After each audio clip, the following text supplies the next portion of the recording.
To learn about the off-grid lifestyle and to be inspired to live your dreams, click subscribe so you don't miss anything.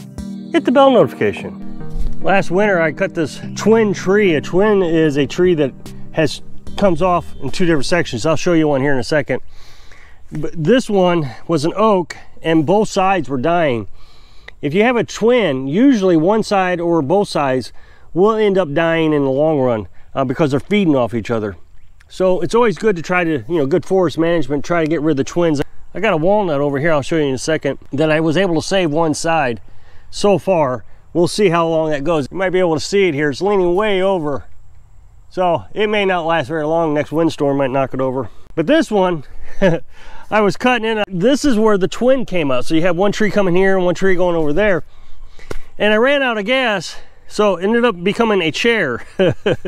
Now, one of these days I will actually finish cutting this. It's just when I run out of gas, I always stop after one tank of gas because I try to rest. It's always safer to cut first and then do all your work later.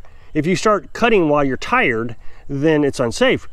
So I always say one tank of gas in my chainsaw and then I should stop for the day. But what I ended up using this for was a splitting table.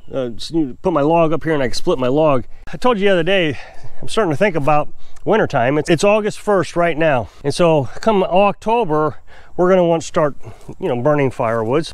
So over here, I was talking to you about that twin.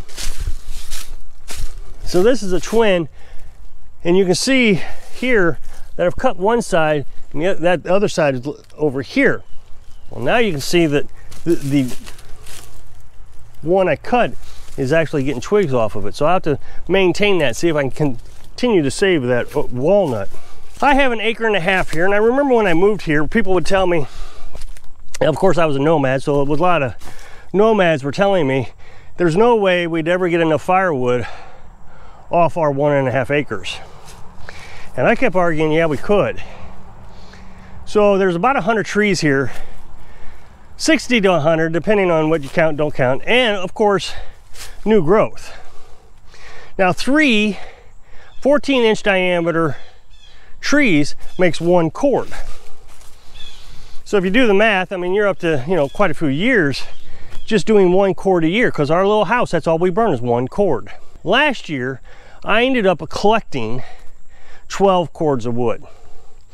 We had 4 cords that we burned right away because we were using that outdoor heat exchanger that I built for the camper.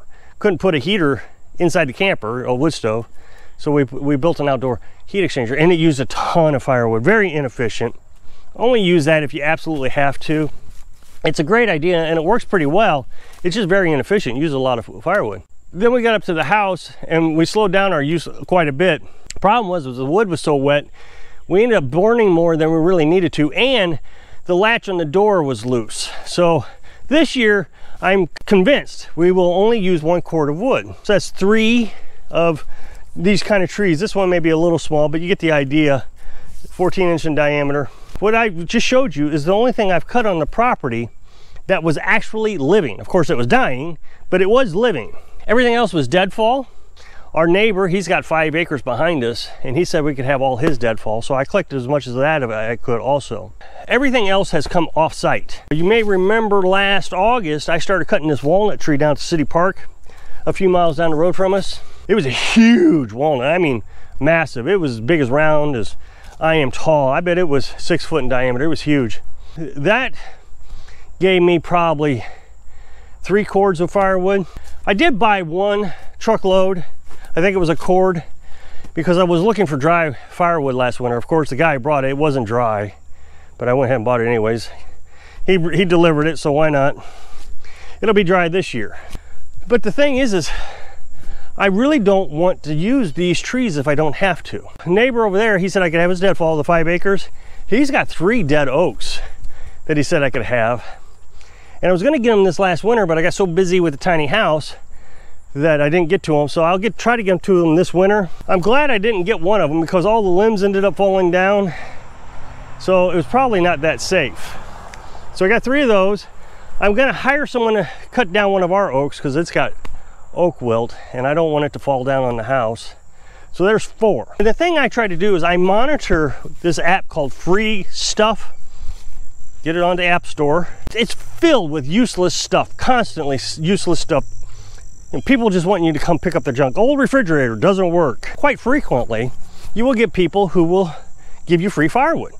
You know, they cut down a tree and they don't want to have to pay the tree service to take it away, because it costs a lot for the tree service to take away. So they advertise it on Free Stuff. Now what Free Stuff does is it monitors Facebook Marketplace and Craigslist. And so anytime somebody posts free stuff on those 2 websites, Free Stuff, the app, sends you a notification. So like all this right here, I got from some guy's house. Then over here, same thing. It wasn't a guy's house, it was, it's all covered up in a tarp. But this was like a development. Somebody was building a cul-de-sac. They knocked down the entire force, basically. And I didn't know about it. They sent out 2, and the first one I didn't get. The second one I got, and it was almost all gone. So I got everything that was left. I think that's 3 cords there. So all this, none of that right there. I guess, well, actually all of this that you're looking at right here did not come off this property. I try as hard as I can to preserve our property. Now what Carolyn and I have thought about doing is trying to buy 5 acres somewhere real cheap, you know, $10,000 or less, and it has nothing but woods on it. But if I can find something close by, 5 acres, where I could just take the lawnmower over, cut a tree, drag some logs back, that would be really nice. That way we don't have to cut this at all. So yesterday I got a notification from the Free Stuff app that somebody was giving away firewood, and it was only 12 miles away.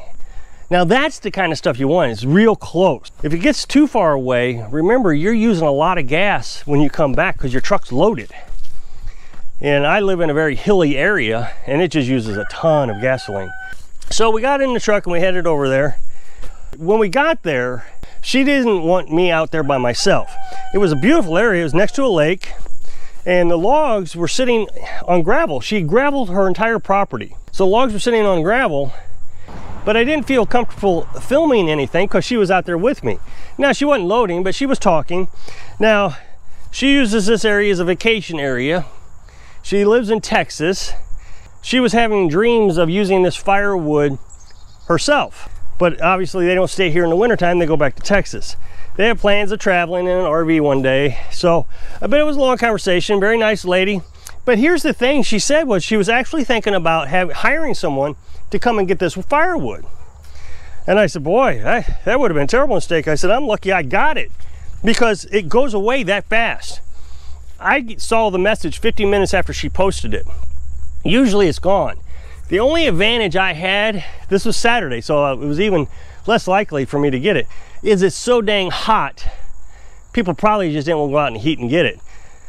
But it was in the afternoon when it was posted. It was about 5 o'clock and it started raining. So it was starting to cool off. We got a week or so of cool weather, cooler than normal. So I mean, I just jumped over there 12 miles away and went and got it. And I loaded it up and I forgot my splitting maul. I wish I'd have brought my maul with me, but I did bring the wagon. I've gotten to places and you have to walk 100 yards back and forth with each log. So I've learned to bring my wagon, but I usually bring the splitting maul because if it's too big and I can't lift it, I can split it with the splitting maul. We've got a really nice load of wood here. Now, a lot of it is too big. They cut, and tree trimmers do that. They cut them in huge lengths. So we'll have to cut it. Now, it looks very dry, but it's not. It's actually very wet. She says it's been sitting there for 3 years, but it was sitting on the ground. A lot of people seem to think that when it's on the ground, it's drying out. It's not. It's actually getting wetter. Just to give you an idea, oak should dry out in 1 to 2 years. She said this has been sitting here 3 years. This has been sitting overnight. I split it last night and it was at 40%.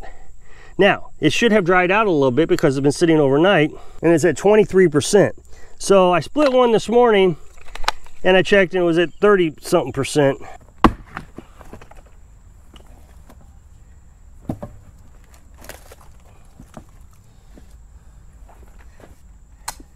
Okay, so I just split this piece and let's see what we get right off the bat here.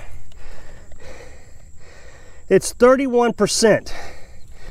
32.5%. Now, in order to burn it in these new wood stoves, it's got to be 20%. I talked about this in a video about 2 or 3 days ago, maybe 4 days ago. It's got to be dry. This stuff's not dry. That's okay. This will add to the collection. I was kind of hoping it would be dry because my firewood right now is at 23%. I was hoping this would be dry. That way, if I needed some early in the, October, November timeframe, I could have used this, but it doesn't look like I can. But I'm very grateful to get it. And I'll get the truck unloaded here as soon as it cools off a little bit. Get the wagon off of here. This will be a 1/3 of a cord. I can get 3 truckloads as a cord for me. Now this is pretty big, and I've got it stacked a little higher than normal, so it might be a little bit more than 1/3, but it's roughly 1/3 of a cord. I tell you, I didn't want to go get it yesterday. It was hot, just cooling off, and I kept telling myself, I hope this is too far away. I hope this is too far away. And then I saw it was 12 miles away, and I just couldn't refuse it. So I just got done canning all day long. I was tired, it was hot, but I went and got it. It's free. It's like money. That one truck, if I were to go buy it, would be $75. So absolutely worth it. I hope I can inspire you to find free stuff when you're living your dream. Thanks for watching.